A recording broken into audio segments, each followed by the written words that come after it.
பாராளுமன்றத்தில் அஷ்ரப் தாஹிர் எம்பியின் கோரிக்கை. சம்பந்தமாக உண்மையிலே நேற்று பாராளுமன்றத்தில் உரையாற்றிய அம்பாறை மாவட்ட பாராளுமன்ற உறுப்பினர் அஷ்ரப் தாஹிர் அவர்கள் கிழக்கில் நடைபெற்று வரும் HNDE நியமனங்கள் குறித்து கடுமையாக சுட்டிக்காட்டினார். அவர் குறிப்பிட்டதாவது, இது ஒரு மாஃபியா போல நடைபெறுகிறது. குறிப்பாக அம்பாறை மாவட்டின் தெஹியத்தங்கிடி, பத்தியலாப, மகா ஓயா போன்ற பிரதேசங்களில் முஸ்லிம் ஆசிரியர்கள் பாரிய அசௌகரியங்களை எதிர்கொண்டு வருகின்றனர். முஸ்லிம் ஆசிரியர்களுக்கு சிங்கள மொழி தெரியாத நிலையில் அவர்கள் எவ்வாறு மாணவர்களுக்கு ஆங்கில பாடங்களை கற்பிக்க முடியும்? ஆசிரியர் ஒரு மொழியை அறிந்திருப்பார், மாணவர்கள் வேறு மொழியை மட்டுமே அறிந்திருப்பார்கள் என்ற நிலைமையில் ஆங்கில கல்வி எப்படி பயனுள்ளதாக இருக்கும் என்று கேள்வி எழுப்பினார்.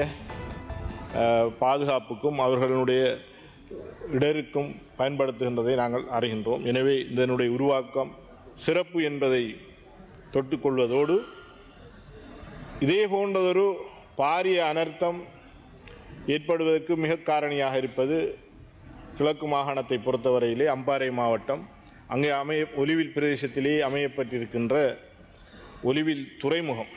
ஒலிவில் துறைமுகத்தினுடைய திட்டம் வரையப்படுகின்ற போது இவ்வாறான விடயங்களை கவனத்தில் கொள்ளாமல் செய்ததன் காரணமாகவே அந்த பிரதேசத்திலே இருக்கின்ற மீன்பிடி தொழிலாளர்கள் பாதிக்கப்பட்டிருப்பதோடு சுமார் 10,000க்கும் அதிகமான குடும்பங்கள் நேரடியாக இதிலே பாதிக்கப்பட்டிருக்கின்றது. அதே போன்று அந்த பிரதேசத்தில் இருக்கின்ற தோட்டங்கள், வயல்கள், காணிகள், ஏனைய பொருளாதார ரீதியாக நன்மை பயக்கின்ற அத்தனை விடயங்களும் சேதமாக்கப்பட்டிருக்கின்றது. இவை அத்தனையும் இழந்துட்ட போதிலும் ஒரு தேவையை பூர்த்தி செய்கின்ற ஒரு துறைமுகம் அமைந்திருக்கிறதா என்றால் அதுவும் இல்லாமல் காணப்படுகின்றது. எனவே இந்த விடயத்தை எதிர்காலத்திலே கவனத்தில் கொண்டு இந்த துறைமுகத்தை ஒழுங்கமைக்க வேண்டும். அதே நேரம் அந்த பிரதேசத்திலே இன்னும் கடலரிப்புகளினால் பாதிக்கப்பட்டு கொண்டிருக்கின்ற இடங்களையும் அந்த மக்களையும் பாதுகாக்கின்ற விடயத்தையும் கவனித்துக் கொள்ள வேண்டும் என்று கேட்டுக்கொள்வதோடு இன்றைய நாள் என்பது 23/9/2025 என்பது சர்வதேச சைகை மொழி தினமாக காணப்படுகின்றது. இந்த விடயத்தை நான் எடுப்பதற்குரிய காரணமாக இருப்பது, கிழக்கு மாகாணத்திலே HNDE ஆங்கில பாட ஆசிரியர்களினுடைய நியமனம் 255 ஆசிரியர்களுக்கான நியமனங்கள் கடந்த 2004ஆம் ஆண்டு எங்களுடைய ஆளுநர் கௌரவ தொண்டமான் அவர்கள் இருக்கின்ற போது வழங்கப்பட்டது. 255 ஆசிரியர்களிலே 50க்கும் மேற்பட்ட ஆசிரியர்கள் தங்களுடைய தொழிலை, பதவியை, ஆசிரியர் நியமனத்தை பெற்றுக்கொள்வதற்கு மறுத்திருந்தால் காரணம் தூர இடங்களிலே அந்த ஆசிரியர்களுடைய நியமனங்கள் வழங்கப்பட்டிருந்தது. குறிப்பாக அம்பாறையில் முஸ்லீம் ஆசிரியர்கள் 22 பேரும், அம்பாறை, மகோயா, தெஹியத்தகண்டி போன்ற கல்வி வலயங்களிலே 22 ගරු මන්ත්‍රීතුමා ඔබතුමාට තව විනාඩි 2ක් කාලයක් තිබෙනවා.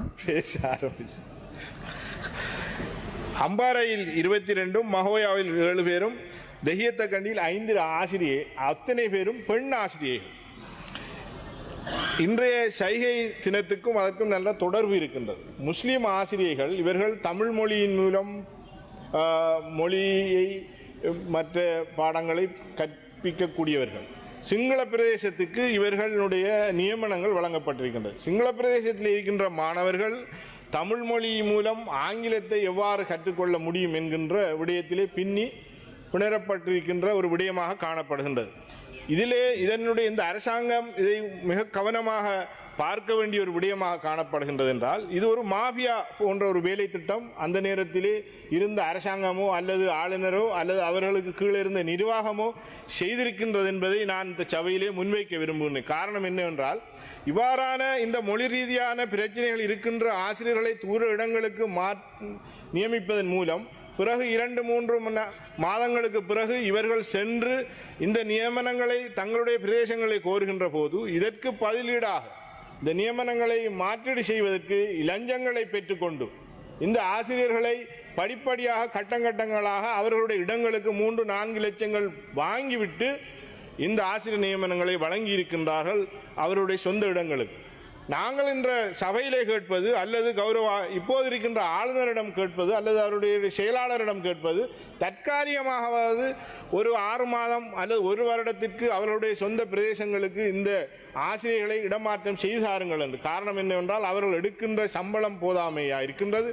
அதே நேரம் மொழி ரீதியாக இருக்கின்ற ஆகப்பெரிய பிரச்சினை பெண்களாக அவர்கள் இருப்பதனால் அந்த தெஹியத்தகண்டிய அல்லது பதியத்தலாவ அம்பாறை போன்ற தூர பிரதேசங்களில் தங்கியிருந்து தங்களுடைய கல்வியை மாணவர்களுக்கு கற்றுக் கொடுக்க முடியாத ஒரு ගරු මන්ත්‍රීතුමා කාලය අවසානයේ අවසන් කරන්න. உள ரீதியாக பாதிக்கப்படுகின்ற சூழலை காணப்படுகிறது. தொடர்ச்சியாக மிக நீண்ட காலமாக எங்களுடைய அமைச்சர் அவர்களிடத்திலையும் நாங்கள் பேசுகின்றோம். அதே போன்று கிழக்கு மாகாணத்திலே ஆளுநர் அவர்களிடத்திலையும் பேசுகின்றோம்.